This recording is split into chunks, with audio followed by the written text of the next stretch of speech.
introduction. I'm absolutely delighted to be joined by a fantastic panel for the next half an hour or so. And then actually at the end of that, we're going to ask you guys to get a bit involved as well. So it's all going to be very interactive. But don't worry, it's not nothing too overbearing at all. But specifically, we're going to be talking around mental health. And specifically, I think one of the big challenges that all organisations are facing at the moment is how do we move from being quite tactical around how we support the mental health of our colleagues across the sector to being far more strategic. What does an effective and strategic mental health strategy look like? What does the system look like? So I'm not going to introduce our panelists. I'm going to ask them to do that themselves, so they'll do a far better job of it than I will. And in introducing themselves, I'm just going to open up with the question to each of them as well, of why a wellbeing strategy is critical to overall business strategy. Julie, shall I start with you? Hi everyone, thank you. So my name is Julie and I'm a business psychologist from Robertson Cooper. So Robertson Cooper was spun out of Manchester University 21 years ago, and we were doing workplace wellbeing before it was trendy. You may recognise some of the names there in the sense that Robertson is Professor Ivan Robertson and Cooper is Professor Sir Carey Cooper, who's a bit of a legend in the HR circles. And we're a niche consultancy who just do workplace wellbeing. And I would say, in answer to your question, why we need to be strategic, if I go through the journey, I've been with Robertson Cooper 5 years, but if I look through the 21-year journey of how we've been trying to make workplaces better, we very much started in a reactive sense, looking at stress and how to manage stress. How do we deal with people? We realised, what years would it be, 1990s, that workplace stress was becoming a thing. And the researchers at Manchester University, Ivan and Carey, we started to apply that into the workplace. But it soon became quite apparent that just being reactive probably isn't enough. So our model has graduated quite significantly over the time to be something which is very proactive. And we've gone so far as to have a whole model which is a strategic, holistic model looking at the entire work culture based around a concept which is really simple called the good day at work. So that is it. That's what we would look at in terms of the experience we're trying to create for employees, which is a place where people have good mental health and well-being. But it also has some very key features. Do you want me to go through it now, or should I do it later? No, Bob. No, okay, let's go for it. So we've looked at this. Bear in mind, it's really important to kind of emphasise our academic roots with this, that we've looked at hundreds of thousands of pieces of data to look at what we mean by good day at work. Because I think we all know, you finish the day at the end, you finish your work at the end of the day and you go, I had a good day today. So we need to know what actually is it that happens on that good day at work. And it turns out there's 4 things. And I think this is really crucial when we start thinking about how to be strategic about our mental health and wellbeing strategies, because we have to have an outcome, we have to have a goal, we have to have a thing which we're searching to kind of create for our employees. And my personal opinion is that wellbeing sometimes gets a bad rep. If I go out to 10 employees in any organisation and say, what does wellbeing mean to you? I get a different answer 10 times. So that definition is really, really important. And those 4 things actually are broader than possibly we think that make up a good day at work. So the first thing is positive emotions. So at some point during your day, you experience something which is positive in terms of you feel excited, you feel a bit of fun, a bit of laughter maybe, something which generates a positive emotion. The second thing is that you have really good work relationships. So that means you feel connected, it means you feel you can speak up, it means you can collaborate well. And those are sort of I'm going to use the inverted commas, fluffy things, which a lot of kind of well-being tags come under. But actually it's much more than that. And think about yourself when you close your laptop at the end of the day. Actually, the third thing is I want to get my tasks done. I want to actually go through my to-do list and say, I got through this today.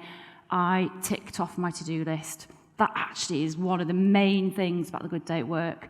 And then the fourth thing is that at least some of those tasks have some meaning and create some impact. So there we have that experience that we would class as, it's an academically validated model now, which is the good day at work. And that's what we're trying to create. And if you think about that experience, there's so many things that feed into that. It threads across most parts of people work that we do in our organisations. So what the work that we do is really try and untangle all the things and join everything together to create that experience. Shall I stop now? Because I realise it's... Thank you. No, brilliant. A great that's start. It. Yeah. Okay. Andrea, thank you. Excellent. I have so much to now have to say. How do I do this? My name is Andrea Woodside. I staggered off an Air Canada flight 31 years ago, shortly after becoming qualified as a psychologist. And I decided sort of what I really felt very, very strongly about. My father was a workaholic, for want of a better word, and he died in his late 40s, and I'm pretty convinced that was fairly connected to his experiences in the workplace. And I decided if I was going to do something with this psychology, and then later when I qualified as a clinical psychologist, I thought, what do I do with this? And I ended up in employee assistance programs. So kind of old school, man. Like 31 years ago, you would go up to someone and say, let's talk about mental health. And they would literally show you the door. So my self-esteem plummeted for the first 15 years of my career. I'm coming into my own now. I've been with Retail Trust for the past 10 years, actually. Next month it will be 10 years. And I work predominantly not only in sort of looking at sort of consultancy and how do we support retailers across all areas of retail, and I think that's really important, but also how do we parlay that into meaningful, actionable training. And I think one of the things that I've really noticed right now in terms of a well-being strategy, and this isn't a sales pitch for Retail Trust, but I think, whichever That's provider... fine, Andrea, you can do that. Okay, Bupa does not do training. I want to make that perfectly clear. They do not do training. One of the things I've been thinking about well-being strategy a lot, certainly in the last, I'd say this really started in June, and we're now seeing it peak. And it's literally been 2 weeks ago, and it's really peaking. We're starting to see the well-being strategy is becoming less connected to store managers and area managers. And I think that's a really interesting and important insight here. That, I'm talking to people all the time saying, look, if you want to do a well-being strategy, let's take care of your AMs and SMs first, because we, A, have the trickle-down effect, but B, critically, we have to connect them to the well-being strategy because they are, in fact, actually the embodiment of the well-being strategy, and this has never been more important. So I have a lot of faith, I have a lot of hope. I think people have done amazingly, remarkably, and I just want to say from a personal point of view to all of you, thank you for everybody in retail, and I really, truly hope that this is the moment where the UK public fully appreciates and understands and honors the incredibly hard work that you do. Absolutely, well said. Nick. Hi, good morning everyone. I'm Nick Davidson, Head of Wellbeing at John Lewis Partnership. So that includes Waitrose as well as John Lewis. Very privileged to represent, I guess, 80,000 co-owners, the UK's largest co-owned business. That creates its own set of expectations and potentially challenges as well. And back to the earlier conversation, why is this important? We've got 80,000 different views of how people see their well-being. One size doesn't fit all. So we have 80,000 different sizes, and whilst there's common themes and playing to that audience at scale in a way that actually you can deliver meaningful opportunities but also outcome is really one of our challenges, but also one of the exciting parts of the role. Why this is important, people are what make a business, whether it's a small one or a large one, and in retail, many of our organisations are large, not all of them. And actually, they make a difference to the way we operate. Our productivity is dependent on our people, and we shouldn't lose sight of the fact that actually well-being isn't just a cuddly, fluffy, feels good kind of it's the right thing to do, which it is. But actually, there's a meaning to this. That actually, if we're going to make profit and sustainable futures, you need your employees to be as productive and make the contribution as best they can. In the context, and of course this 18 months, this last period has been truly dreadful and not yet over. So, we're all living that dream, aren't we? So, yeah. Thanks, Nick. So 80,000 views. Yeah. clearly even an organization as skilled with their people as John Lewis can't create 80,000 well-being strategies. So what are the critical areas for you that you're focusing on in order to engage with as many people as possible, and those, I guess, who are in most need? I think, so firstly, and again, this sounds like I'm repeating earlier on, but you need an understanding, a fact base and evidence, some diagnostics of actually your people. So who are they? What do they? So 60% of our partners are women, 62% work part time, and you start to get into where do they live? Many of them experience the inequalities of life of living in areas of deprivation. The retail industry is not well paid, as we know, et cetera, et cetera. So it shouldn't be a surprise that actually the people that work for us, have some of those inequalities in their life. So I think it starts with understanding a fact base and evidence. It then comes on to having a clear idea of what you will provide and can provide, but won't provide. So things like mental health, we're very clear around. We support mild to moderate conditions, because actually once you go beyond moderate, it becomes very difficult to do. You need expertise and resources that we just frankly don't have, and are best left to the NHS. But I think you also need a vision, a clear ambition of where you can influence and what difference you can make, but also that balance between proactive and encouraging self-determination. So we're all responsible for our own health and well-being, right? It's not our employer's responsibility, it's ours, and actually encouraging that, but also recognizing that we have a duty of care and we can do more around providing opportunity and choice. I guess a good example for me where, when lots of counselling, CBT and all those types of things, but actually social well-being for me is one of the areas we really excel at. We had 5,000 partners at Thorpe Park on Friday night, at Fright Night, being scared out of their wits. Apparently they enjoyed it. We've got 7,000 going to Legoland, an exclusive takeover in the next couple of weeks. Things that actually in the last 18 months there haven't been many memories made in family situations or with your friends outside of work. And for us, there's a social cohesion to that, which actually plays into happier lives, some fun. Yeah. So just picking up on something that you said earlier around where the boundaries lie, what is the individual responsibility, what is the responsibility of the organisation? Andrea, I know this is a topic that you're very passionate about and very close to. Is there a danger that the pendulum swings too far the other way as we're coming out this pandemic, the pressure on HR teams to provide support for people? There is a growing expectation among employees and colleagues of what the role of business should be in it. So where should the line be drawn? Well, I think you're right. I mean, if we go back, say, 25 years ago, in my recollection, we had organizations that sort of expected the employee to self-actualize 100% of the time. And I think what's happened is, as you rightly say, the pendulum has swung. And there's, I think, an unrealistic expectation that, it's almost that kind of like, I'll join this retailer and from cradle to grave and everything's going to be fine. And if I have any issues, then they're going to sort them out. And I think one of the most important things about when we think about good mental health is how we have choice, but also we have control. And I think that those are two massive determining factors. When we treat people like children, they behave like children, is the reality. We have some data on this, actually. We went out and asked people who is responsible for your well-being, and we got about 10,000 responses on it. And the numbers are around here. I won't just quote me exactly. They're in our report. But about 23% of people in the workforce think it's completely their responsibility to look out for their own well-being. About 73 or 4%, my maths is terrible, is like a big chunk in the 70s say it's a joint responsibility. So they accept they have some responsibility, and only 1% think it's the organisation's responsibility. So people actually want it. They want to be given the responsibility for their own well-being. And I think this is brilliant. Yeah. And so maybe perhaps we're starting to see the shift back. As we know, pendulums, as they move through, it takes a while to find the rhythm. I think it's permission as well, isn't it? It is, but I also think there's one thing that I think is very important when we're looking at supporting people in the workplace. You picture a lighthouse.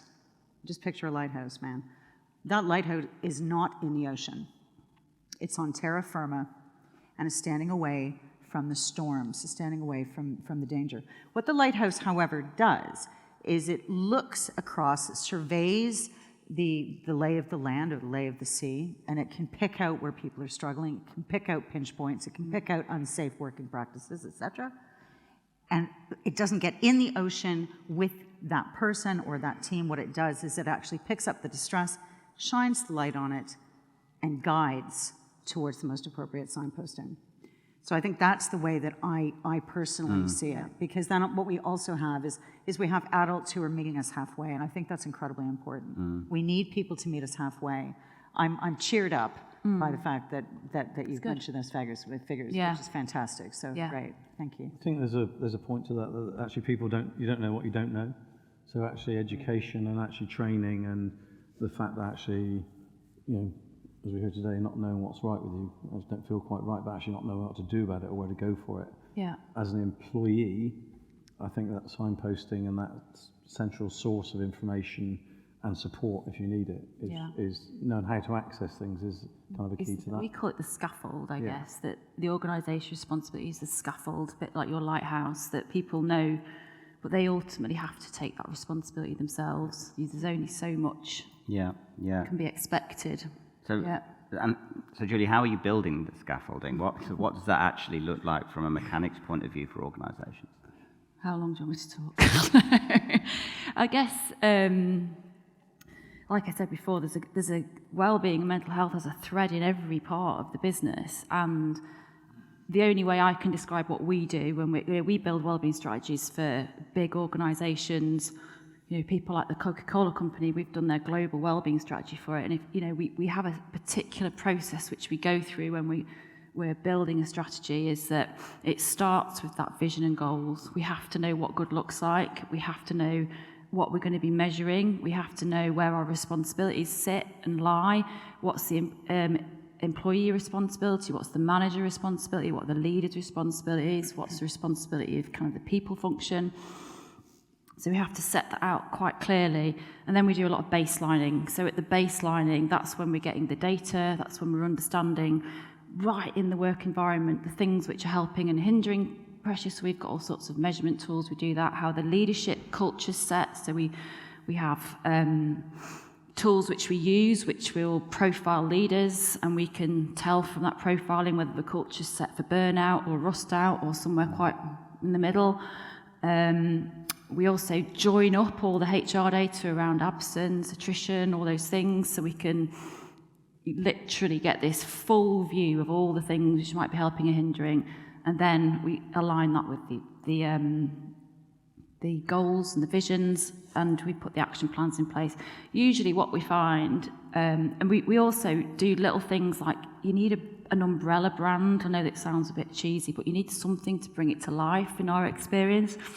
So all these, like what we find is people usually have a plethora of things which are available to employees, but they're not joined up under anything. They're not clear, they're not promoted, and often this is not about spending money. It's also, when you're getting strategic about it, it's often about just getting it all together and making sure people know that when you're thinking about flexible working, that's part of our well-being, or when you're talking about whatever there's multiple things. When you're talking about learning and development, that's about opportunity, making impact. It's all about kind of well-being.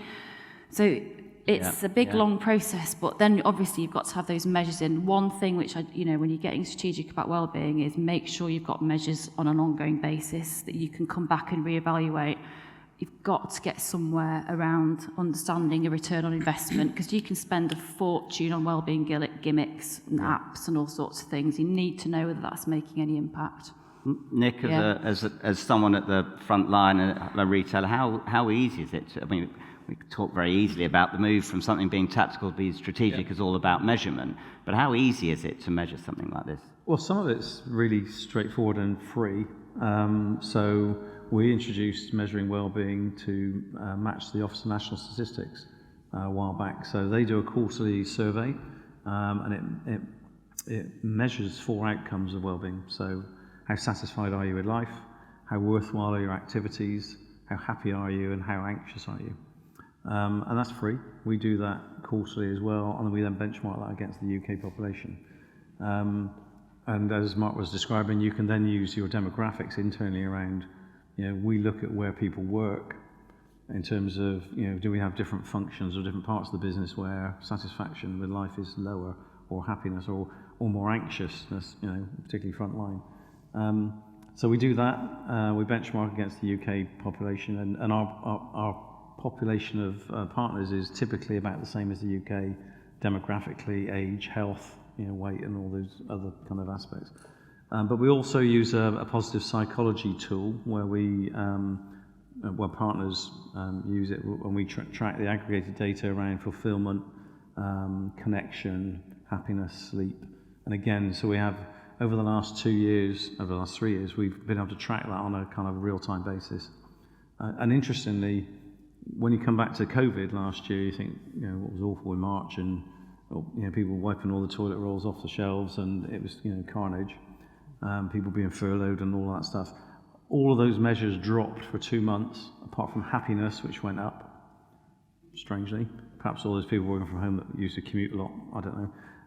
But then after 2 months, they reverted pretty much to where they were pre-COVID, and have stayed there since, apart from in November, when there was a little blip, we went into second lockdown. And so we kind of keep an eye on that. It's not a be-all and end-all by any means. And then you come back to engagement. So, as you were describing for Retail Trust, we have an in-house EAP service, a listening service. We take 25,000 calls a year, and plus another 10,000 for retired partners. And we kind of gauge, what's driving that. Is it relationship breakdowns? Is it work? Is it poor mental health? Is it financial? And actually you start to see patterns in that as we go through. Andrea, you're in an extraordinary position of working. We've 190 partners at the Trust. You're in a position where you are often talking to colleagues across vast numbers of those retailers at any one point in time. What's your sense of where the pinch points are at the moment around wellbeing? So I guess firstly what I want to say is, and I say this to every retailer I speak to, is don't panic. We're having a normal reaction to an abnormal event. And that's precisely what's happening. I think one of the things, unfortunately, the press kind of led everybody to believe that there was going to be this explosion of new mental health diagnoses, and that's just actually not the case. We don't, I do some work with the Royal College of GPs as well as the RCG Psych, and we've had long discussions about where do we think this is heading. Now, I think what's happening is we're having an identity crisis. And I think when we think about an identity crisis, it's a little bit less scary for people to kind of get their heads around. So that's number one. I think what pinch points I'm certainly hearing about are what's happened to some retailers is that so much time and so much effort has been spent on the 1 in 4. So when I talk about the 1 in 4, it's the 1 in 4 adults over the age of 18 in the UK who will be diagnosed with a mental health condition at some point or would otherwise meet the diagnostic criteria. In the workplace, that actually changes to 1 in 6, and there's lots of different reasons for that. And this is something at Retail Trust, and we've always said this, it's about the 4 in 4. So I would caution people to sort of just focus solely on sort of people with a mental health issue, because those can be transient, they can be longer term, as you said, they can be in all sorts of different things. To look at the wholeness of the human experience, to recognize that we all have mental health, we come in and out at different stages in our lives, we'll experience distress at some points and not others. So to recognize it's about the 100% of the workforce, not just the 1 in 4 or in the corporate and retail 1 in 6. The other thing I would really love to see happen more is a cross-generational attitude towards well-being strategy planning. And I don't think we can afford now any longer, particularly in the last 10 years, the way that generations are moving and developing and growing, and social conscience is becoming a big part for some generations, and et cetera. I think my advice is very much when planning a well-being strategy is to very much, as you said, and as you've said also, like know who your people are and recognize that each generation has different needs. You will never, ever build a strategy that appeals to 100% of your people. That is not possible, nor should you try. Nor should you try. What I think would be beneficial is to start thinking about what do generations need. And I'll tell you right now, I'm meeting 13, 14, 15-year-olds children of my friends who are talking at this stage about career and career path and apprenticeships and training and all sorts of stuff. And I'm marveling at the wisdom that these young people have and how very clear they are about their values and what they want in the workplace as adults. So I think if we can kind of understand where those young people, though very young people, are coming from, this is going to make succession planning a whole lot easier. Absolutely.